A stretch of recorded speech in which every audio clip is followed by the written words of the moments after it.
Hello, students. Let us now complete it.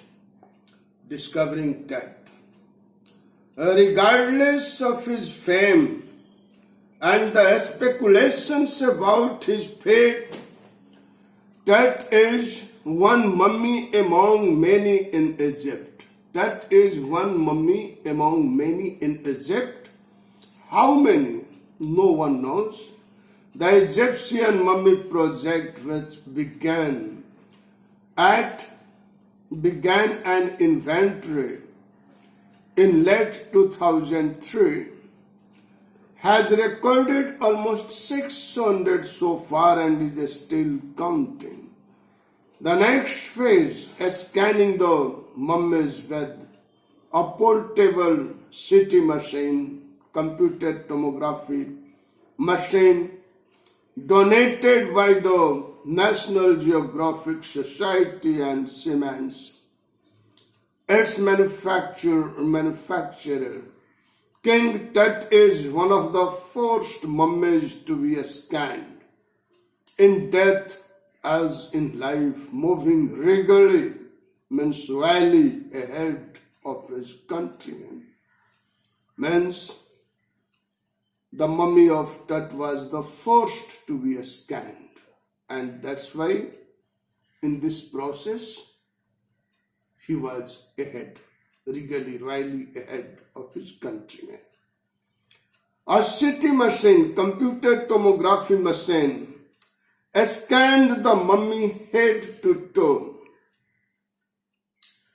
creating 1,700 digital X-ray images in cross-section. Tut's head, scanned in 0.62 millimeter slices to register its intricate, means internal structures, takes on every detail, mysterious detail in the resulting image.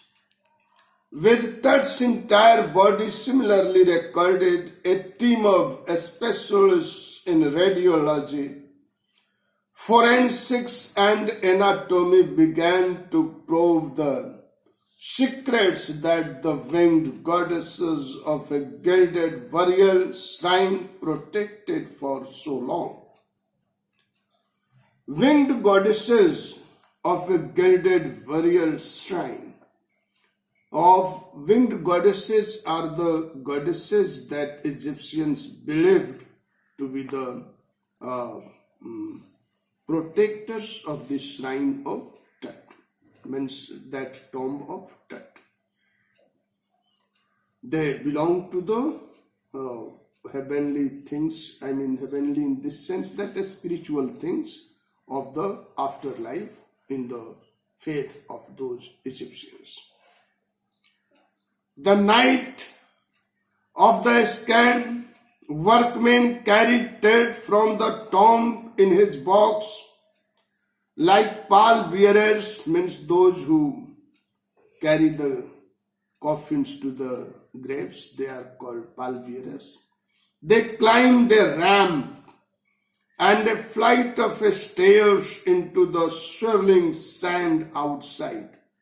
Outside there was sand, because it was a desert and hot winds used to blow all the day, and now it was evening, but still the wind was blowing.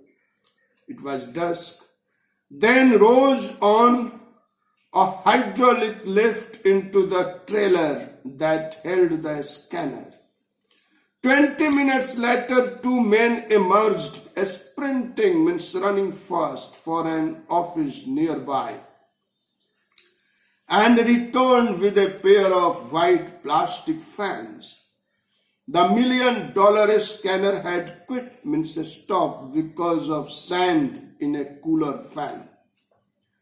Curse of the Pharaoh, joked a guard nervously. Eventually, there was a curse, that whoever disturbed Tut would meet with either death or disaster. So here, when he was being scanned, it stopped. So nervously, so means fear always remained with those thinking about whether it was true or what. So however, he joked the curse of the Pharaoh. Eventually, the substitute fans worked well enough to finish the procedure. After checking that no data had been lost, the technicians turned Tut over to the workmen, who carried him back to his tomb less than 3 hours after he was removed from his coffin. The Pharaoh again rested in peace where the funerary priests had laid him so long ago. Means when his funeral took place, the priests had laid him so long ago at that very place in that he was kept. However, the coffin was not that. The original coffin was made of gold that had been robbed by robbed by Howard Carter on behalf of the archaeology department of the British.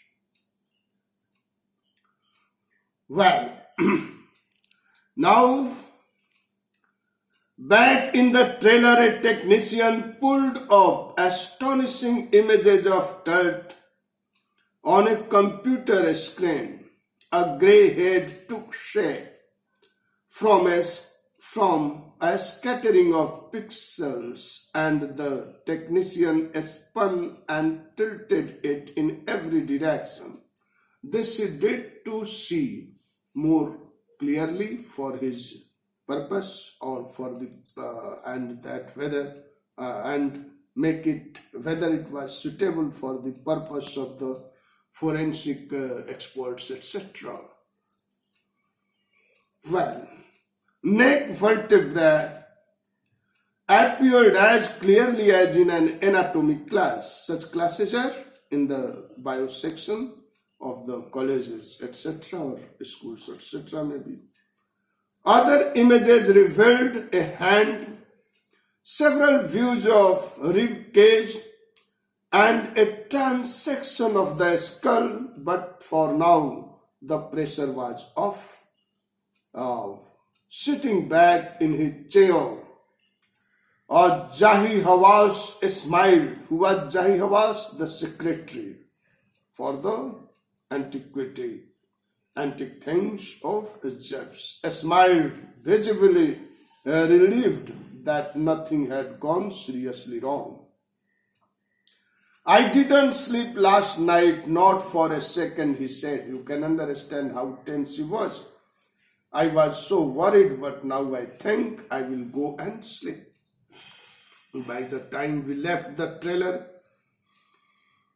descending metal stairs to the sandy ground, the wind had stopped. The winter air lay cold and still like death itself.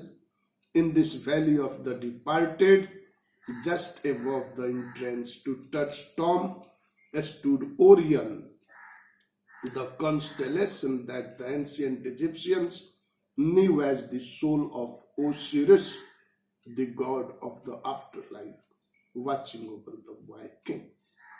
Means once it was kept or was at rest, and it so appeared as if everything was peaceful.